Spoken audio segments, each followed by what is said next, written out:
കാന്താരി മുളക് എങ്ങനെയാണ് അച്ചാറിടുന്നത് നോക്കാം. എണ്ണ നന്നായിട്ട് ചൂടായിട്ടുണ്ട്. ഇനി നമുക്ക് അതിനകത്തേക്ക് കടുകിടാം.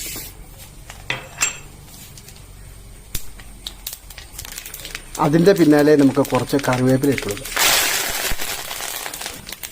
4 കുടം വെളുത്തുള്ളി. ഇനി നമുക്ക് കാന്താരി മുളക് ഇട്ട് കൊടുക്കാം.